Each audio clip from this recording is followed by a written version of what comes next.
Hello, Abigail here with the Astrology for Leo season. Just a reminder, this Leo season is the build up to eclipse season this year in Virgo season. So along that away as kind of where the energy is heading. Astrology does not exist in a vacuum. Everything affects everything. And this Leo season starts on the 22nd of July.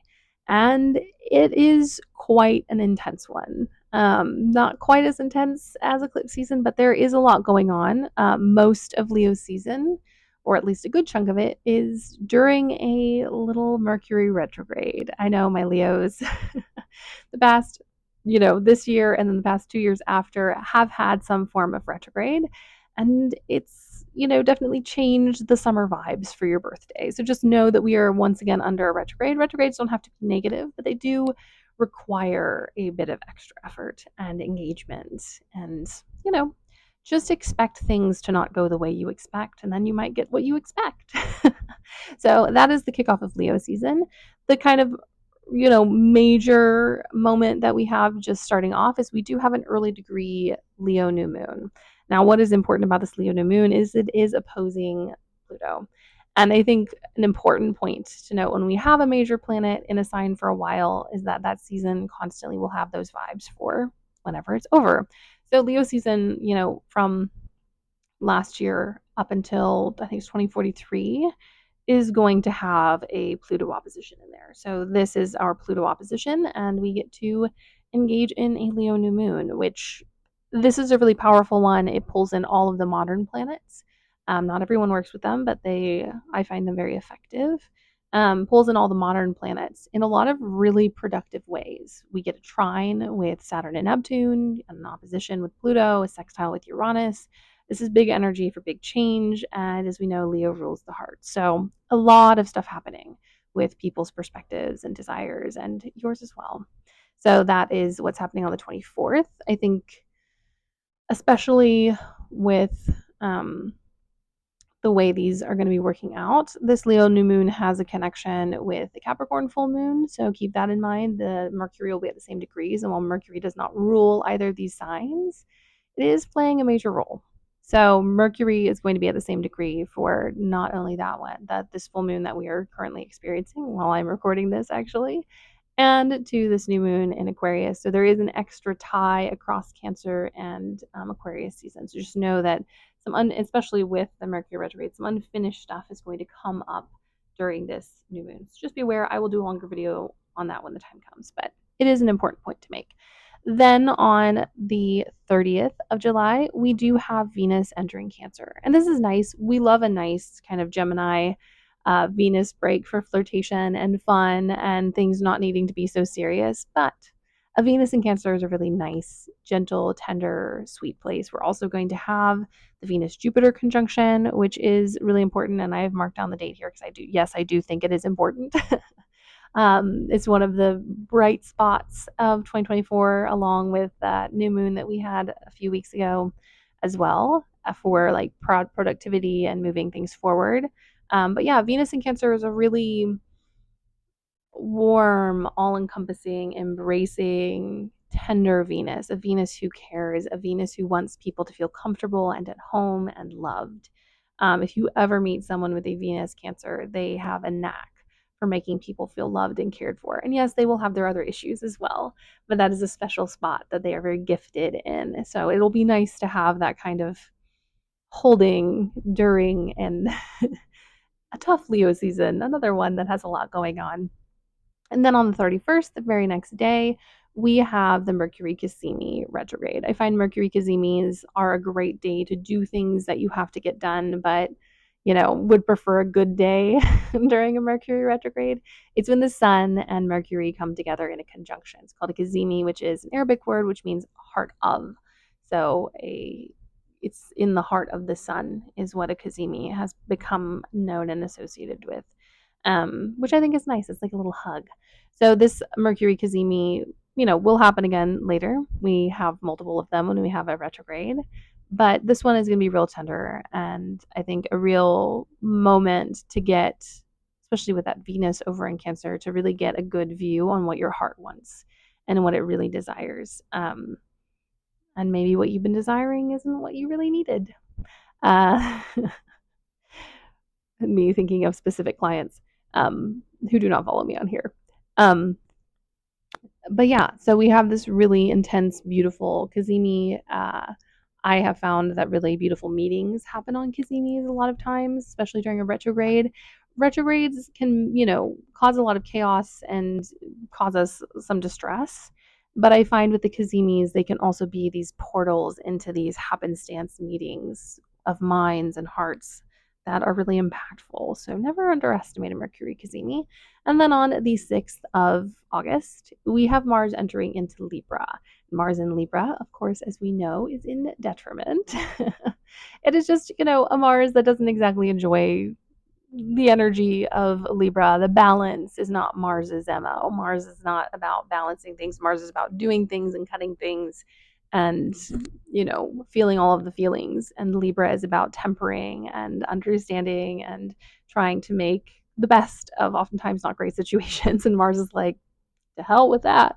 But yeah, it also will then put us into a loose square with Venus. So we're going to have that little dance play out, even though they're never going to have an exaction due to Venus hitting Cancer first. So, Leo season is getting this kind of really cozy, comfy, beautiful Venus moment. And then also, a little bit of a a little bit of a spicier, frustrated Mars. And I always find in a weird way that Virgo and Libra, the energy, very different, often similar goals, just a very different approach. So it's not quite as abrupt a change, I find, as when we have another kind of, when we have planets shifting from other signs. Like it's not the same as like Taurus to Gemini is kind of a big leap. Um, or even Aries to Taurus can be quite a jump. I find it to be a little bit more of a smooth transition, but Mars in Libra is about upsetting the scales and pushing the envelope when Mars is healthy in Libra. When Mars struggles in Libra is when Mars doesn't feel that it can use the Libra energy to do those things. Mars is not going to push the envelope typically, but in Libra, it needs to push the status quo. And a healthy Mars in Libra knows how to tactfully and almost sneakily push things in a direction that they should go, rather than in maybe the balancing of garbage that can sometimes happen in Libra, where Libra can get so focused on balance that it forgets why we're balancing and is more focused on the act of doing it. And Mars is like, no, no. And Mars can get frustrated and pouty in Libra, but also it can become a politician. It can become, and like in a positive way, not the ones that we know. I'm talking more just the ability to, actually, maybe I should use politician. But Mars has the ability to get stuff shifted through negotiation, through putting something on a scale and another thing on a scale, and then balancing those out, but doing it in such a way that we get more done than we would expect. Doesn't mean that Mars in Libra is easy. It just means that there are actually functional ways to work with it. And what I say about all detriment and fallen planets is they are fighters. A Mars in Libra knows how to fight within a system if they're able to kind of get past the fact that the system exists. So it is a time to rage against the machine through tact and finding a way to bend the rules to our benefit. Like I said, Mars can get really pissy about the rules, but Mars can also learn how to manipulate them. It just takes time. And that's my message to all of my Mars Libra people. You don't like the system, and I get it. But you're very good at learning how to use it and how to function within it in such a way that you can actually make change. It is the gift of detriment planets. We can be very sneaky. I have several. And then we have the full moon in Aquarius on the 9th. If you notice, a lot of these things are kind of happening kind of close together in little pairs. So we get the full moon in Aquarius. This is actually a fairly free full moon. There's not, most of the interactions are with the asteroid goddesses, which I bring in when we don't have a whole lot to look at aspect wise. In the context of astrology, we are dealing, with a retrograde Saturn. So having to rework stuff, but there's a bit of freedom because it's not really interacting a whole lot with other things. So this is kind of a good freestanding Saturn moment where you can really focus in on the Saturnian things and then you're not quite so distracted by all the other stuff going on. And then we get Mercury direct on the 11th of August. And then the kind of final big event is on the 12th of August, is the Venus Jupiter conjunction, which is going to be really lovely and is another one of those moments to kind of hold on to and look forward to if you're being buffeted by the astrology of 2025. Jupiter is about expansion, and Cancer is exalted and really loves and enjoys care and nurture and comfort. And Venus loves comfort and loves indulgence. And in Cancer, there is space and time and energy for those things. And so when they come together, we get an expansion of love and care and the excess of feeling that comes with Cancer. So it's a very freeing, tender moment, which will feel really good, especially after, how abrasive Mercury retrogrades can sometimes be, especially in a fire sign where it's really kicking off the inflammation of it all. But yeah, and that is the astrology of Leo season. You can, of course, always ask me questions in the comments. I always encourage you to kind of, put this in the context of your own chart. Where does Leo fall in your chart? Where's all this activity happening? Where's the full and new moon happening?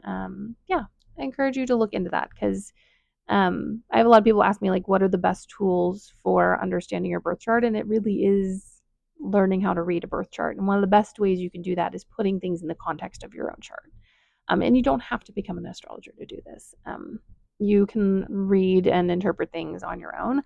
I, as an astrologer, always find it beneficial to get outside perspective. You're never going to see certain things in your chart. I have things in my chart that obviously have existed the whole time, and all of a sudden I'll be like, my gosh, I have a sextile with that planet, LOL. So there are benefits to being able to read your chart, and then also you should get outside opinions as well. But the best way to read your chart is to learn to read your chart. And yeah, it takes some time and energy, but it is very worth it. Anyways, my loves, that is all I have for you. I will see you in a different space and time. Blessed Leo season.